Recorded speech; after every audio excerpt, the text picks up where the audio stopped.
This year's Women in Treasury EMEA Forum delved deep into Treasury's progress around DEI and shared first-hand personal anecdotes on career progression from leading women in Treasury. Hello and welcome to this special podcast episode brought to you by the Treasury Today Group. I'm Sarah Rundell, and in this episode we explore the highlights from our recent Women in Treasury Forum.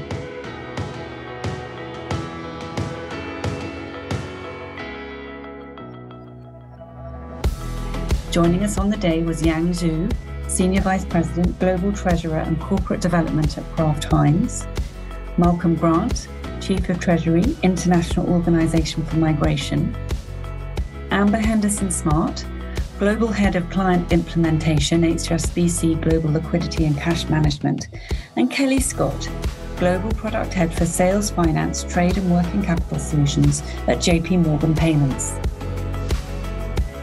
Sophie Jackson, Joint Publisher and Head of Strategic Content at Treasury Today, began by asking Amber how relocating helped her rise up the Treasury ladder.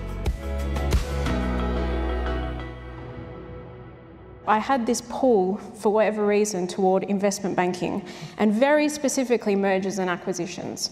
So I decided to start looking at roles in banking, and I was talking to a recruiter, and he said to me, Amber, I've just had a financial crisis. You might want to think about transaction banking, because this is the new cool place to be. So I thought, yep, all right, let's give that a go. And very soon after, I got my first role at ANZ in Melbourne, Australia.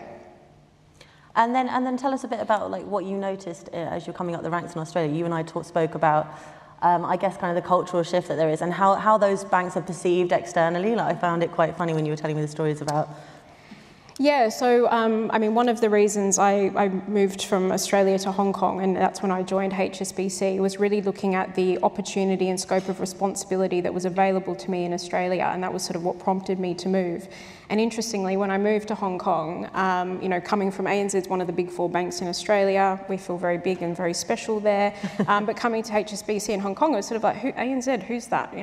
What would you know, sort of thing. So that was one of my challenges was, sort of establishing credibility that I do have some good experience, I do know what I'm talking about. But that was one of my early challenges. Awesome, thank you so much. Kelly, I want to come to you now. When you told me the story about the beginning of your career, it sounded to me like the start of one of these legal thrillers by John Grisham. So tell us about your kind of classic beginning and then how you moved away from law. So my classic beginning it probably was a bit of a thriller. I started out doing, at uni I was doing pre-med. I was going to be a doctor. And for laughs and giggles, I decided to take a constitutional law class. And I was absolutely hooked. The points of law, the analysis, the whole thing. So literally 2 years in, I pivoted to the law. And that sort of started that trajectory. So fast forward a number of years, and I end up at Clifford Chance. At that time, this would have been 2001.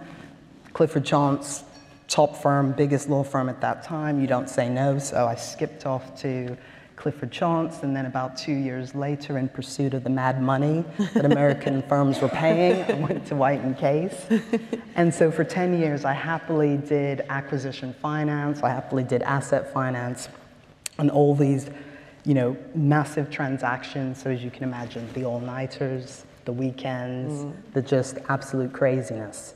And then we all know what happened 2008, 2009. The world went pop, right? And so for me, what happened was I wasn't as busy.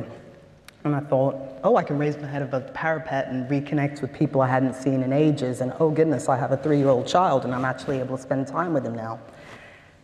And it was at that point I decided, I don't think I can go back to the crazy hours. And at that point in time, really, the only option for a lawyer who wanted more predictable hours was go in-house. But as you can imagine, at that time, there really wasn't a whole lot of demand for LBO lawyers.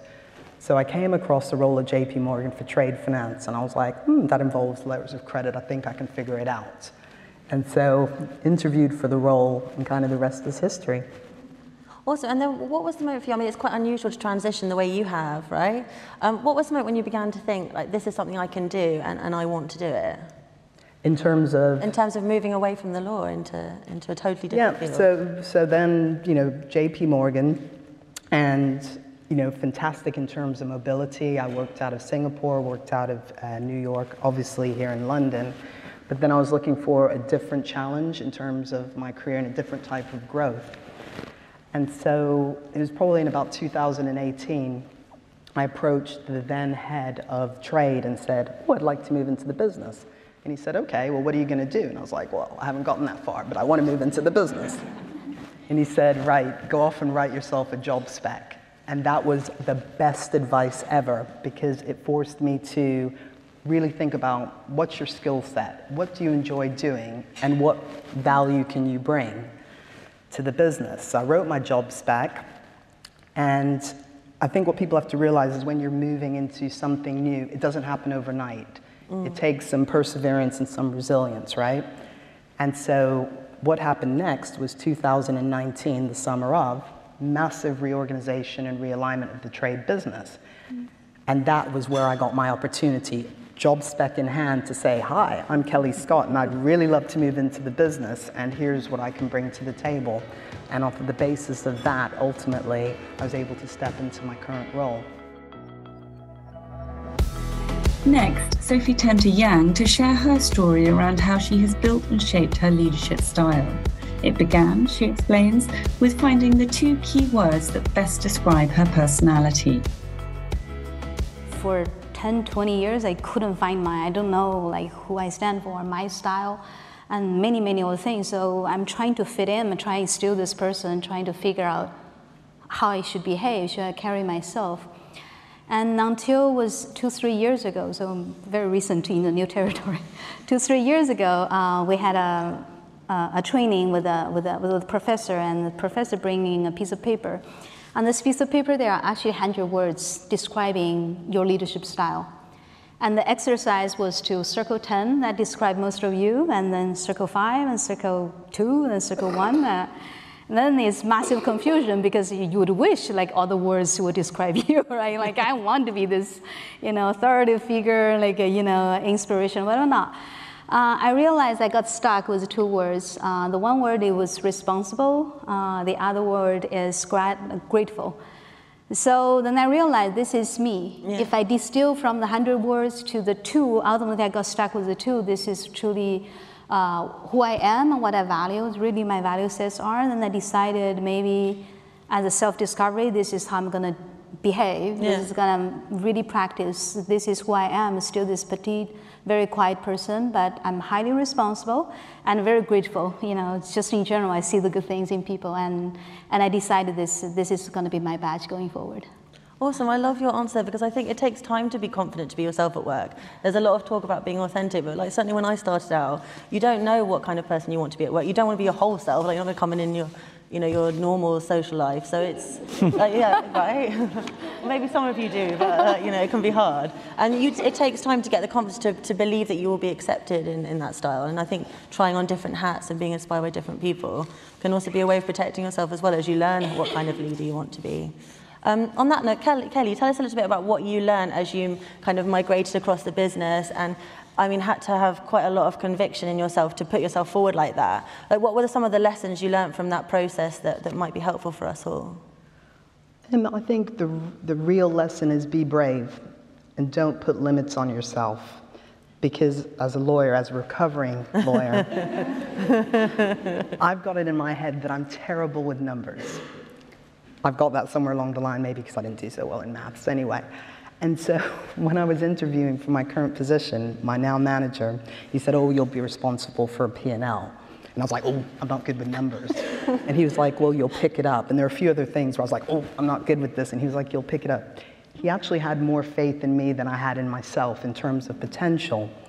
But kind of going back to the numbers thing, I said, well, okay, I've got technical skills, I've got analytical skills. So what do I need to upskill on? And I definitely was like, right, upskill on the financials. Now I'm all over my P&L. I'm like to our product control guys, where's this, where's that, what's that? But 2 years ago, if you'd asked me the difference between NII and NIR, I would have looked at you like you were crazy. So for me, it was a real learning, a real learning opportunity that you can do it. If it's something you want to do, you just find the right people, you reach out for help, because that is quite important, reaching out for help, and go to those, those experts and say, this is something I'd like to learn. Malcolm, I want to come over to you. I mean, Megan mentioned at the beginning that for this year and last year as well, we decided to include male respondents within our study who answer their own set of questions, because one of the kind of frustrations that I've come up against is that we're preaching to the choir if we're only speaking to a room full of women, and it's really important that everybody sees that they have a role to play in this. It's not an us and them kind of activity. And there are lots of disadvantages that men face in the workplace, for example, parental leave, which is like grossly unfair and has been for a long time for them. So I wondered if you could share with the room why you decided to get involved with today's event and what it means to you to be part of this conversation. Well, thank you, Sophie. I'm really honoured and privileged, I think, to be asked to participate in this event. I think we don't need to talk about equality as being a problem. We're beyond that. I think we are talking about next steps and how we can all work together and as an inclusive effort. I think about this TV thing they did a few weeks ago to combat sexism in women's sport. There's a lady soccer player kicking a ball around and she gets a sexist text.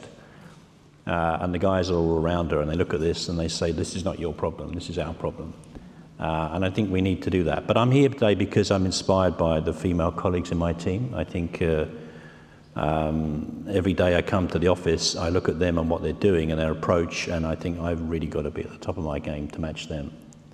So if there are, and I said earlier that I think one of the challenges we have is there. You mentioned in the introduction earlier that one of the numbers in the survey is plateauing, and there is a risk of fatigue and a sort of levelling off of the efforts, and we need to push it back to the top of the agenda. These issues that Kelly and Amber are mentioning about inclusivity and diversity strengthening teams is also very important. So I believe in that, but I know from my experience with my female colleagues some of the challenges they face, and I know that what they've told me is representative of what's being experienced everywhere to greater or less degree. So there is more to do to change attitudes, to change the way we think about team members, and to change how we support them. You mentioned parental leave. In our organisation, we have very generous parental leave, which is applied to both sets of the parents. And this isn't just about giving something back to the guys that the women have had. It's about making a clear statement that parental and family responsibilities should be seen as a shared responsibility, that women should not be placed in a position where they feel that they are the people that need to choose between a career and a family responsibilities. That's wrong. Sophie asked Malcolm to share his views on whether quotas help or hinder diversity. About 10 or 15 years ago, our organisation started to put in a vacancy notice that applications from female candidates were actively encouraged. And at that time, I think I scratched my head and wondered whether or not we were just sort of replacing one kind of favouritism for another. And I've come on a bit of a journey then, and I think I've really come over to the view that if you don't tackle this issue, not just from the bottom up, but from the top down, if you don't take action to place or facilitate opportunities for women to get to the top, CEOs you mentioned, then there'll always be this problem about women and girls not seeing the role model they need. They always say, well, yeah, but it's mainly a guy's. So you need this. I think it's very important, and that's why I support now quotas and preferring kind of sensitive mechanisms to facilitate fast-tracking women into senior roles. Next, the conversation into building confidence in the workplace. Kelly, I want to come to you now. We spoke before about this kind of concept of being human or being allowed to be one's full self at work and what that really means in practice, because I think these are things that get bandied around, but it's kind of can be quite unclear. Yeah, I mean, I'd say for me, being human in the workplace is everyone acknowledging and celebrating that we're different. We're not going to speak the same way. It kind of comes back to Yang's point earlier. Yeah. We don't sound the same. We don't talk the same.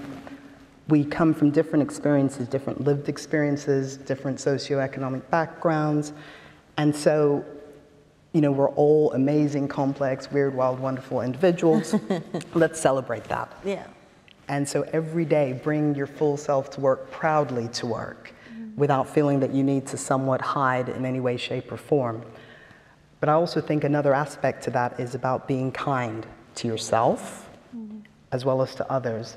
Being kind to yourself is that self-limiting voice, that inner critic. Get rid of it. Yeah. Put it aside. And every now and then it'll come up to the surface. Put it aside, particularly when you make a mistake and you think, oh my gosh, I've gotten it wrong. We all make mistakes, but the important bit is how you respond to it. In respect to your colleagues, if you see someone who's struggling personally, professionally, reach out. Because I think, you know, some of the best places I've ever worked at, and I include JP Morgan in that, is people reaching out to you, the friendship, you know, the support, and really keeping the workplace mentally healthy, because that's important. Yeah, absolutely. And Amber, I want to come to you because we spoke a bit about this concept. It's kind of the same conversation, but in different angles. The concept of like what it's like to be the first person that's leading in a different way. If you're breaking the mold, how do you have the confidence to be yourself? It's the same conversation we were having. What are your thoughts on it? I think for me, so I've been fortunate in my career to have some really good sponsors that have kind of advocated for my ability to lead and execute. But now, even in my latest role, I definitely have stakeholders where I can feel in my interactions they're sceptical on my ability or, you know, my qualification to be doing what I'm doing because I look different to my predecessors or my peers. And, you know, for many, you might think, okay, that alters your confidence, or I need to act more like someone else. But ultimately, you can't be different to who you are. You know, I think what Jan said, you know, really, end of the day, you are who you are. And I think you need to embrace your differences.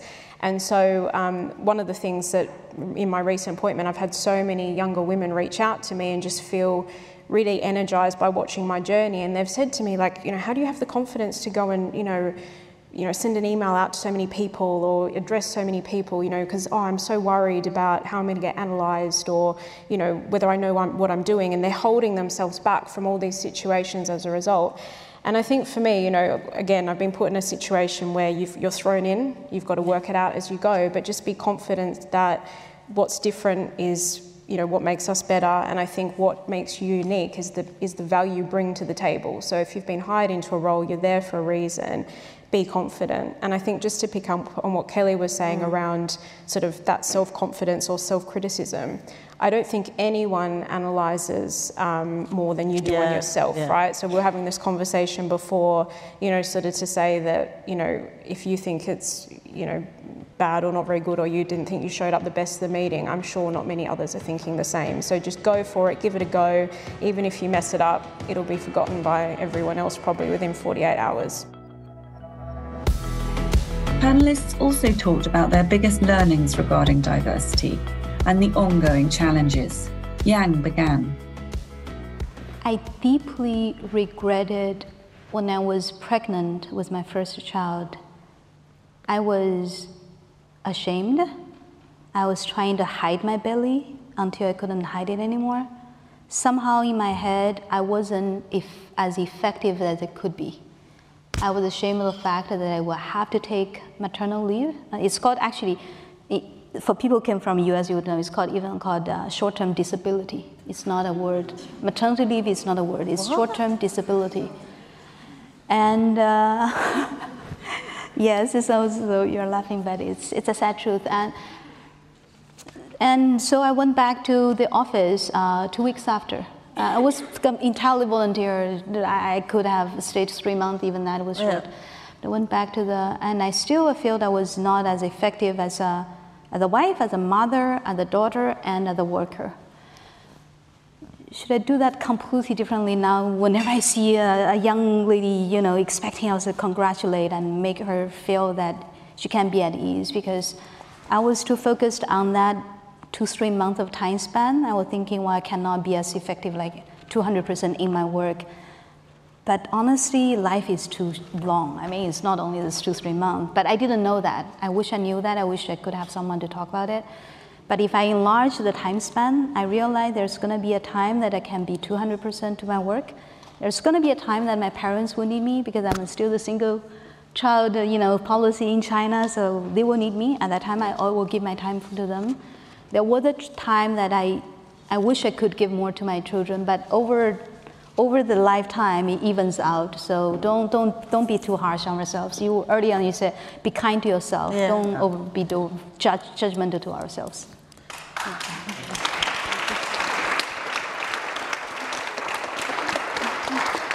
Thank you. Kelly, anything you wish you'd done differently? Two things. So what Yang said really resonated when I returned to work after maternity leave. And I was just so scared that I'd lost my position as one of the go-to associates that I just did mad hours. Yeah. And, you know, and probably spent a year and a half not being much of a mother, but just so focused on making sure that the partner still liked me and that I was getting all the good deals. And I wouldn't do that again, because at the end of the day, what was it all about? What's it for? Nothing. And the second thing I would do is harness the power of relationships a lot better. I used to think networking was a bit of a dirty word, and I was like, oh, I don't want to call so-and-so for a coffee. And I'm looking over at Alison, because Alison kind of knows what I'm like, and I'm not. But it's, you know, I've decided, someone said to me, Kelly, don't look at it as networking, it's building relationships. Yeah. And you do that every single day. And I was like, oh, yes. And so if I could go back 15 years, I would have been so much better, rather than just sitting, doing all the work, and expecting to be noticed, because it doesn't always happen like that. So those are the two things I'd do differently. Amber, what about you? I think for me, the main thing that comes to mind would be putting less pressure on myself, and particularly like post-promotion. So when I've been promoted, putting a huge amount of pressure on myself that I have to prove to everyone that's been skeptical that I actually am the right choice and I deserve my promotion. I remember a few promotions back being told, oh, you're so lucky you got promoted because you're female, right? And just sort of almost sitting back thinking, I don't know what to say to that. But that experience has shaped how I am now, to feeling like I need to prove everyone that I was the right choice. And that's meant it's taken away some of the enjoyment or satisfaction I should have felt that I had got there to really celebrate myself or what have you. I was too busy worrying about proving that, yep, I was the right choice, it was the right decision.